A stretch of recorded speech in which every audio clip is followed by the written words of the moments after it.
आज history of English literature series की हमारी सेकंड लास्ट वीडियो है।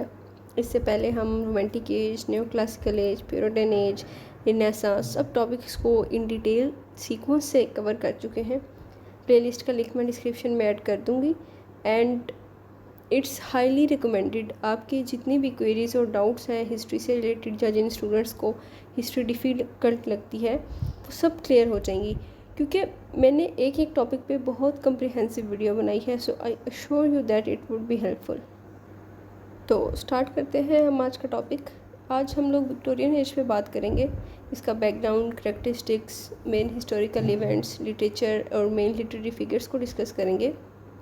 तो विक्टोरियन एज इसे इसलिए कहा जाता है क्योंकि इस टाइम पीरियड को हम रफली मार्क करते हैं फ्रॉम 1837 टू 1901, क्योंकि उस टाइम पर क्वीन विक्टोरिया इंग्लैंड की क्वीन बनी थी। She came to power in 1837 and she died in 1901।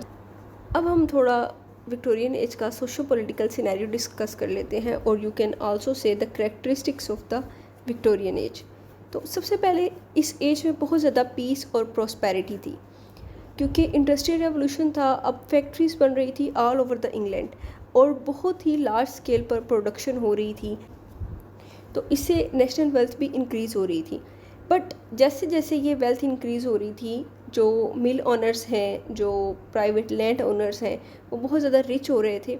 वहीं पर एक सोशल अनरेस्ट भी था, क्योंकि this rapid industrialisation and commercial expansion also resulted in many evils. क्योंकि जहाँ पर मिल ओनर्स और प्राइवेट लैंड ओनर्स बहुत ज़्यादा वेल्दी और रिच हो रहे थे, लग्जरियस लाइफ गुजार रहे थे, वहीं पर जो पुअर क्लास थी, जो लेबर क्लास थी, उसको बहुत ज़्यादा एक्सप्लॉइट किया जा रहा था, क्योंकि वो लोग मजबूर थे काम करने के लिए, उन्हें काम चाहिए था। तो जो ये मिल ओनर्स थे, ये उन्हें अपनी मर्ज़ी से वेजेस देते थे, कम सैलरीज देते थे, उन्हें बहुत ज़्यादा मिजरेबल पैथेटिक कंडीशंस में सर्वाइव करना पड़ता था। सो it was a time period when a class of wealthy capitalists and mill owners were enjoying wealth and luxury. On the other hand, factory workers and laborers were leading a life of misery and poverty. So this attracted the attention of social reformers and writers. अब जब writers ने इन सब चीज़ों को observe किया, उन्होंने इनके बारे में बात करना स्टार्ट की। वो एक रिफॉर्म लाना चाहते थे सोसाइटी में अपनी राइटिंग से, ठीक है। पर्टिकुलरली चीप लेबर की और चाइल्ड लेबर उस टाइम पर बहुत ज़्यादा एक रियलिटी थी उस टाइम की। चाइल्ड लेबर के बारे में इन्होंने बहुत ज़्यादा बात की, इसे डिपिक्ट किया, क्योंकि ये उस टाइम का एक रियल इशू था। तो आपको ना इस टाइम का लिटरेचर में रियलिज़म नज़र आएगा। जो लिटरेरी टेंडेंसी है दैट वाज रियलिज़म, क्योंकि वो लोग रियल इश्यूज़ को डिस्कस कर रहे थे। So the writers were inclined to depict the realistic picture of contemporary life with a cautious purpose of reformation. W.J. Long remarks, the Victorian age is emphatically an age of realism rather than a romance, but a deeper realism which strives to tell the whole truth, showing moral and physical diseases as they are, but holding up health and hope as the normal conditions of humanity.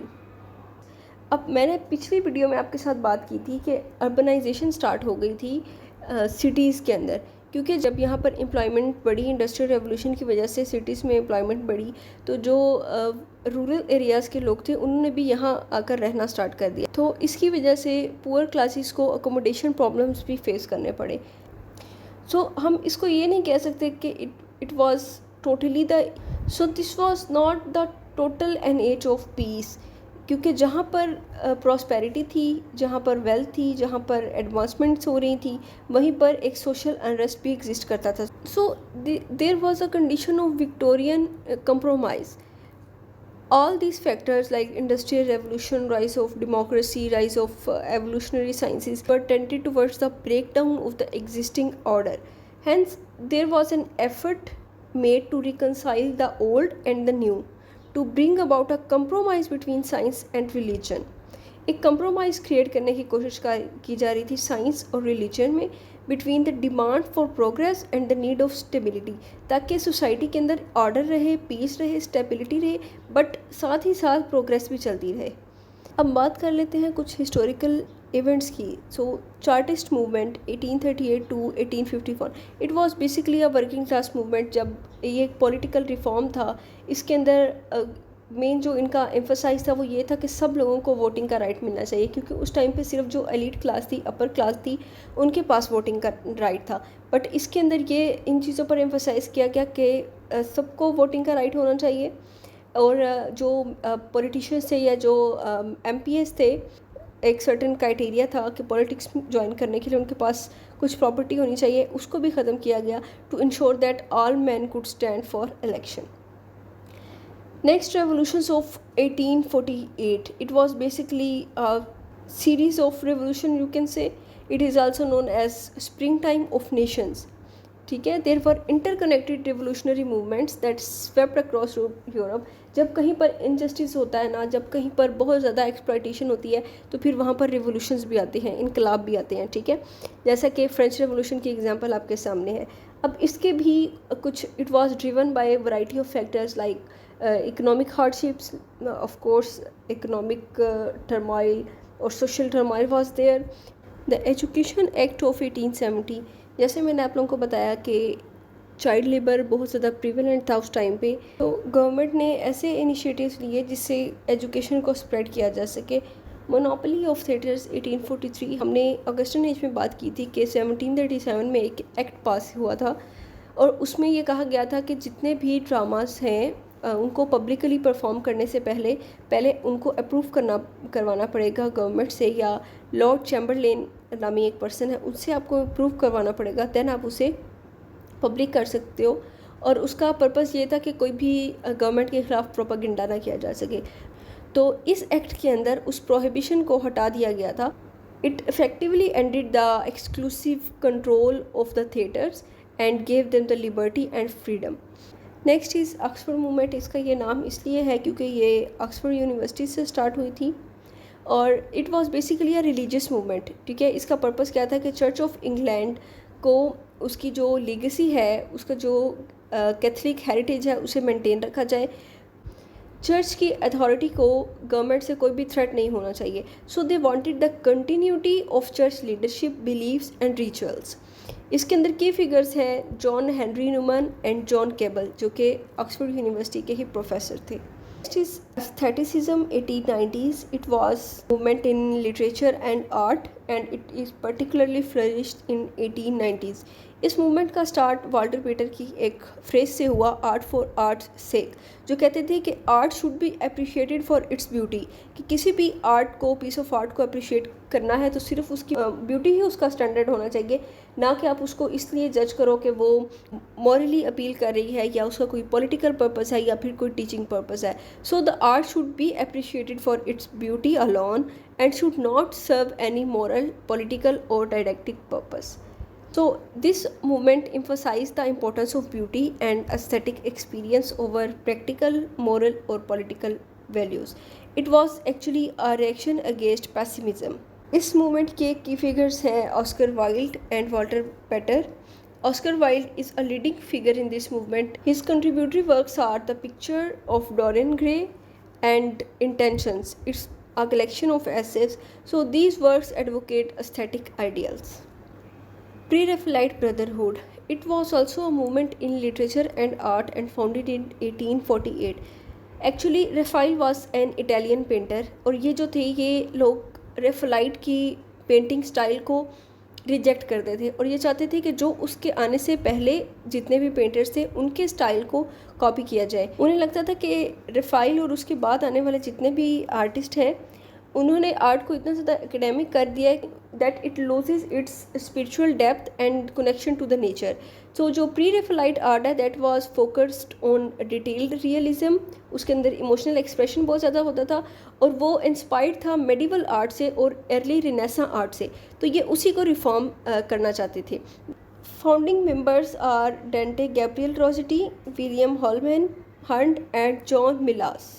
अब हम लोग बात करते हैं Victorian age के literature की। तो Victorian literature is remarkable for the development of the novel, और इसके अंदर बहुत important novelist like Dickens, Thomas Hardy, George Eliot, the Brontë sisters, they all occupied a very high place in the history of English novel. तो सबसे पहले हम लोग बात करते हैं चार्ल्स डिकन की.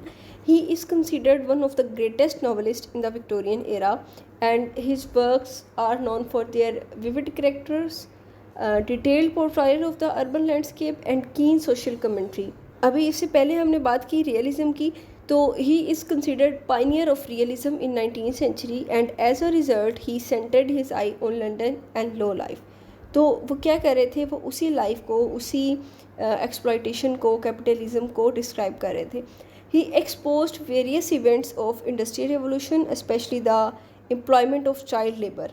All novels of Dickens are characterized by a humanitarian note, एक sympathy थी towards human beings, towards poor class, and he attacked the or criticized the abuses in the existing systems. So he thought he considered himself as the champion of the weak, outcast and the oppressed.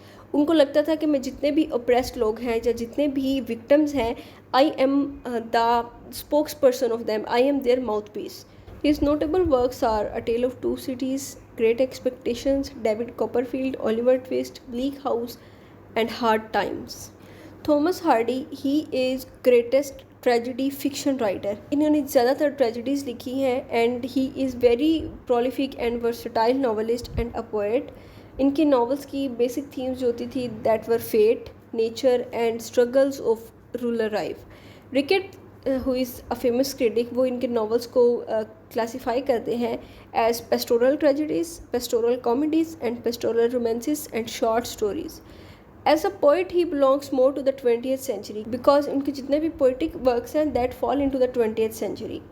और his notable works are Tales of the D'Urbervilles, Far from the Madding Crowd, Jude the Obscure and The Mayor of Casterbridge and Return of the Native.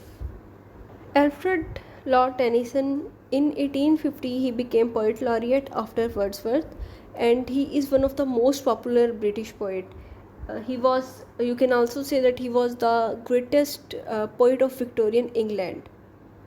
A critic says, for nearly half of the century Tennyson was not only a man and a poet, he was a voice, the voice of a whole people.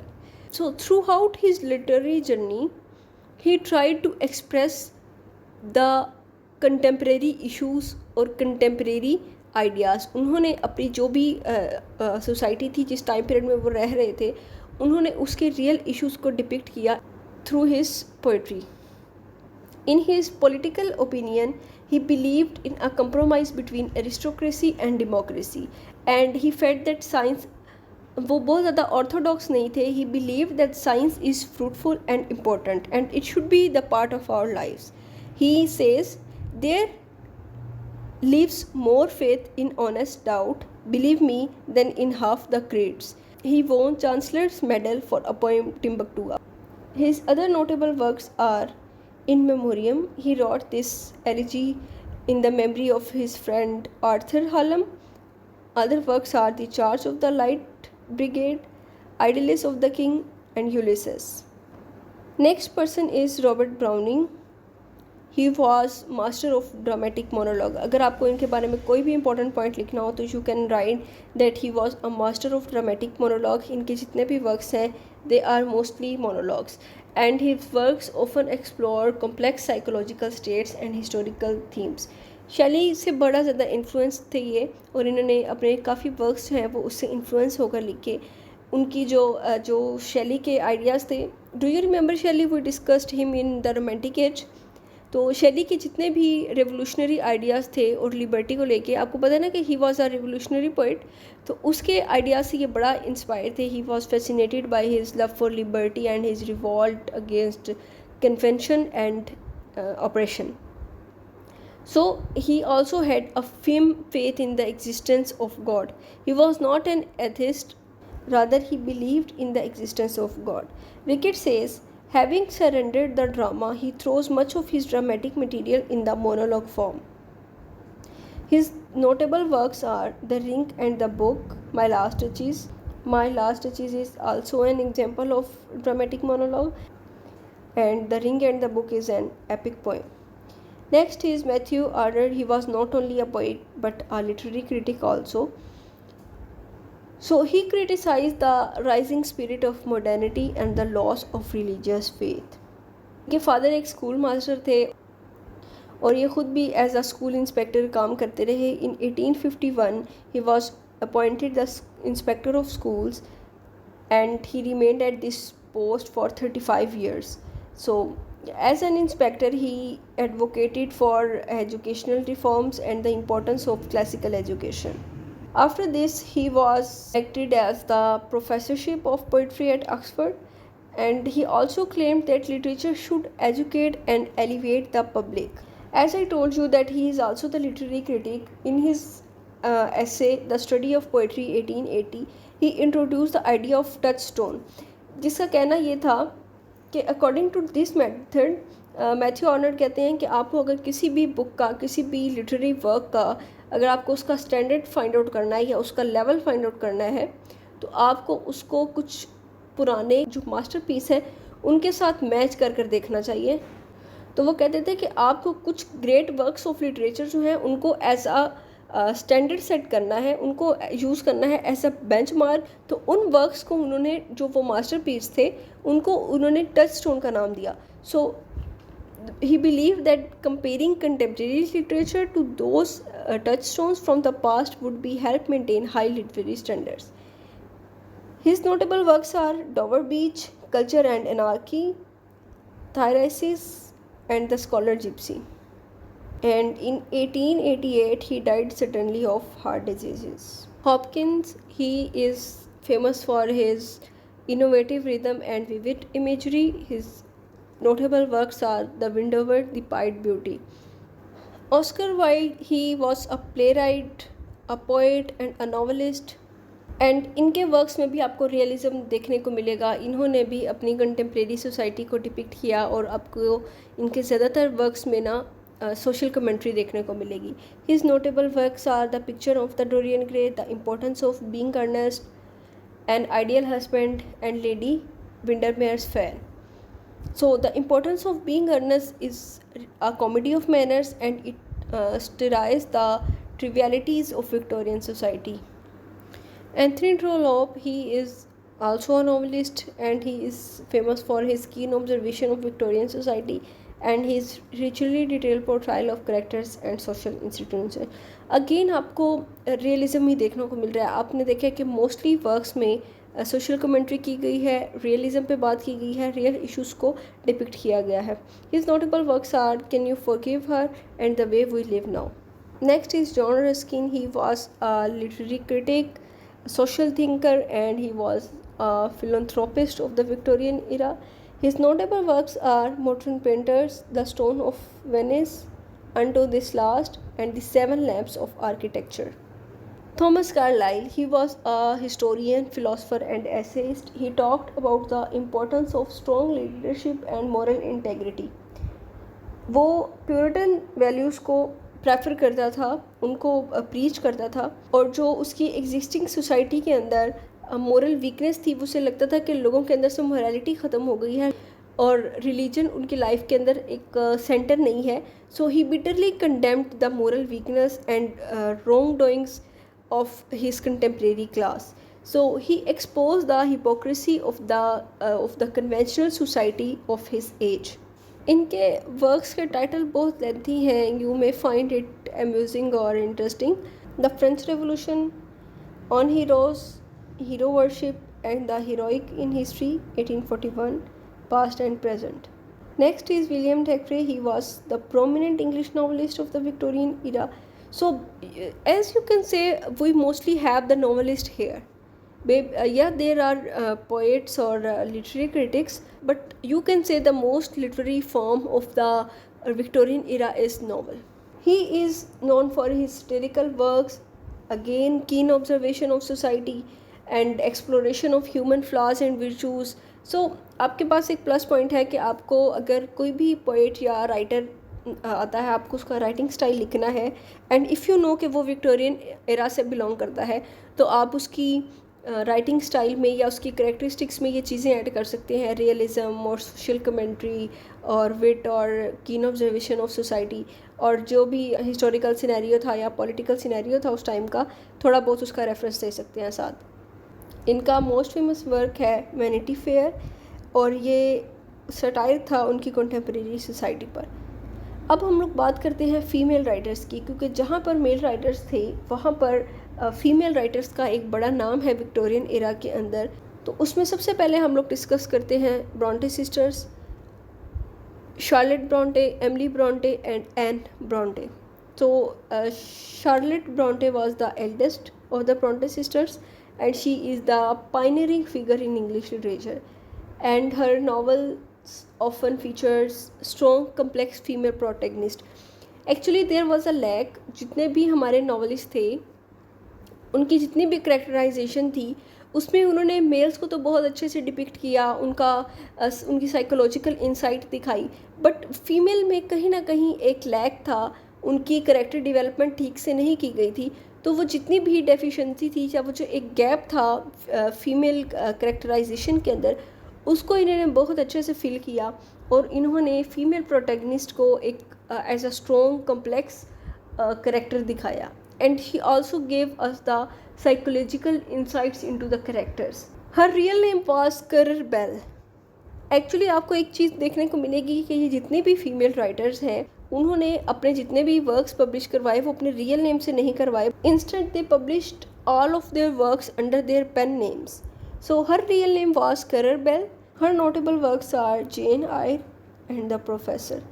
Next Emily Bronte, and her real name was Alice Bell. She is best known for her only novel Wuthering's Height. Anne Bronte, and she was the youngest of the Bronte sisters. Her notable works are Agnes Grey and The Tenants of Wildfell Hall. The Tenants of Wildfell Hall is considered one of the first feminist novels. Our next female novelist is George Eliot. इन्होंने ये mail name को adopt किया था। Her real name was Mary Ann Evans. She wrote under her pen name George Elliot.